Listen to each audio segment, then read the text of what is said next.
उन्होंने दुकान बंद नहीं की है। उन्होंने दुकान बंद नहीं की है। They have not closed the shop. They have not closed the shop. इस जुमले में हमारा सब्जेक्ट दे है यानी प्लूरल है, लिहाजा हमने हेल्पिंग वर्ब हैव लगाया है प्लूरल। नॉट नेगेटिव के लिए लगाया है। क्लोज्ड वर्ब की थर्ड फॉर्म है और द शॉप इस जुमले में ऑब्जेक्ट है। वो घर नहीं गया है। वो घर नहीं गया है।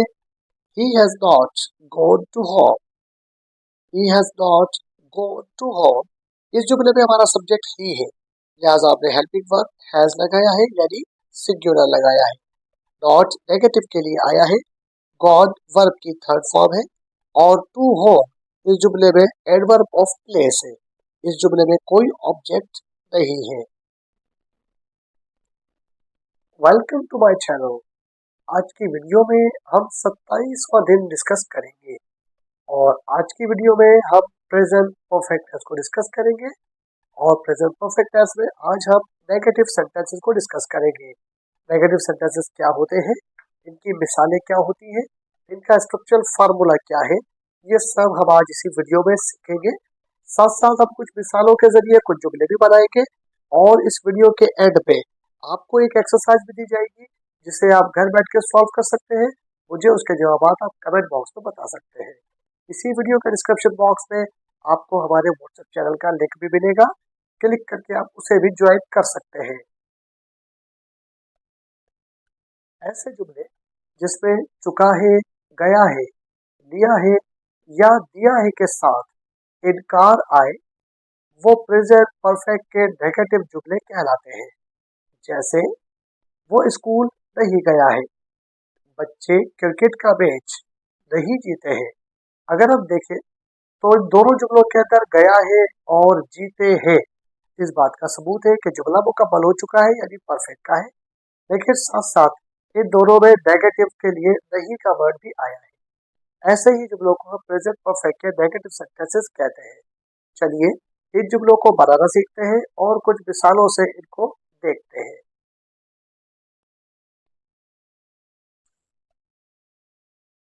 ऐसे जुमलों को बनाने के लिए हम ये फॉर्मूला इस्तेमाल करते हैं। जुमले में हम सबसे पहले सब्जेक्ट लगाते हैं, फिर हेल्पिंग वर्ब हैज आता है, उसके साथ हम नॉट लगाते हैं क्योंकि हमें जुमला नेगेटिव में बनाना है। उसके साथ हम वर्ब लगाते हैं, लेकिन परफेक्ट में वर्ब की हमेशा थर्ड फॉर्म आती है। आखिर में ऑब्जेक्ट आता है। डू रिमेंबर के वो तमाम जुमले जिनका सब्जेक्ट थर्ड पर्सन सिंगुलर यानी ही, शी, इट और कोई भी नाम हो, उनके साथ हम हेल्पिंग वर्ब हैज लगाते हैं। जैसे उस्ताद ने उसे सबक नहीं दिया है। Teacher has not given her lesson. इस जुमले में हमारा सब्जेक्ट टीचर है, लिहाजा हमने हेल्पिंग वर्ब सिंगुलर लगाया है, हैज लगाया है। नॉट नेगेटिव के लिए आया है। गिवन वर्ब की थर्ड फॉर्म है।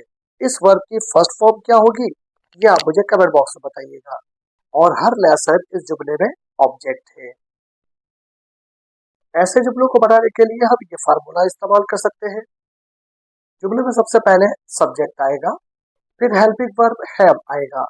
इनकारियां बनाने के लिए हम डॉट लगाएंगे, वर्ब की थर्ड फॉर्म आएगी और आखिर में ऑब्जेक्ट आएगा। डू रिमेंबर के वो तमाम जुमले जिनका सब्जेक्ट प्लूरल हो या आई, वी, यू, दे और कोई भी प्लूरल नेम हो, उनके साथ हम हेल्पिंग वर्ब हैव लगाते हैं। जैसे हम शेर को नहीं गए। We have not gone for visits. इस जुमले में हमारा सब्जेक्ट we है यानी प्लूरल है, लिहाजा हमने हेल्पिंग वर्ब भी हैव लगाया है यानी प्लूरल लगाया है। इन कार्य बनाने के लिए हमने डॉट लगा दिया है। वर्ब हमारे पास थर्ड फॉर्म में है यहाँ पे गॉन। इस वर्ब की फर्स्ट फॉर्म क्या होगी ये आप मुझे कमेंट बॉक्स में बताइएगा। फॉर विजिट इस जुमले में एक्सटेंशन ऑफ द प्रेडिकेट है। इस जुमले में कोई ऑब्जेक्ट नहीं है। उसने खाना नहीं पकाया है। उसने खाना नहीं पकाया है। She has not cooked the food. She has not cooked the food.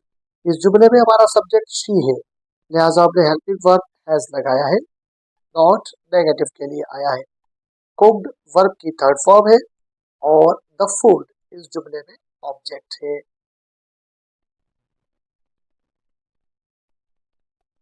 मैंने नया मोबाइल नहीं खरीदा है। मैंने नया मोबाइल नहीं खरीदा है। I have not bought a new mobile. I have not bought a new mobile. इस जुमले में हमारा सब्जेक्ट आई है, लिहाजा हमने हेल्पिंग वर्ब हैव लगाया है। नेगेटिव के लिए नॉट आया है और इस जुमले में हमने वर्ब की थर्ड फॉर्म बॉट लगाई है और अ न्यू मोबाइल इस जुमले में ऑब्जेक्ट है। धोबी ने कपड़े नहीं धोए हैं।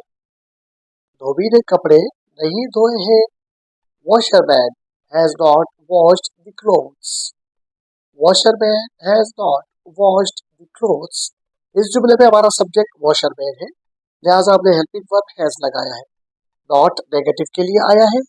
वॉश वर्ब था, उसके साथ हमने ईडी लगाकर वॉश्ड कर दिया है और द क्लोथ्स इस जुमले में ऑब्जेक्ट है। उसने इंग्लिश नहीं सीखी है। उसने इंग्लिश नहीं सीखी है। He has not learnt English. He has not learnt English.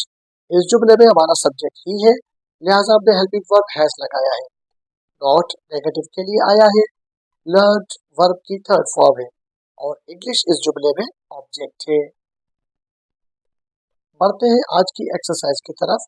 रोजाना की तरह आज भी हमारे पास एक्सरसाइज में कुछ जुमले हैं जिन्हें आप घर बैठ के इंग्लिश में ट्रांसलेट कर सकते हैं और मुझे उसकी ट्रांसलेशन कमेंट बॉक्स में बता सकते हैं। आज जो हमने स्ट्रक्चर सीखा है, घर बैठ के उसकी प्रैक्टिस कीजिए, जुमले बनाइए ताकि जुमले आपको समझ में आ जाए और यही जुमले अपने दोस्तों रिश्तेदारों से बोलिए ताकि ये जुमले आपकी जुबान पर रवा भी हो जाए।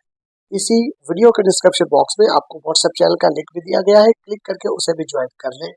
आज की एक्सरसाइज ये है,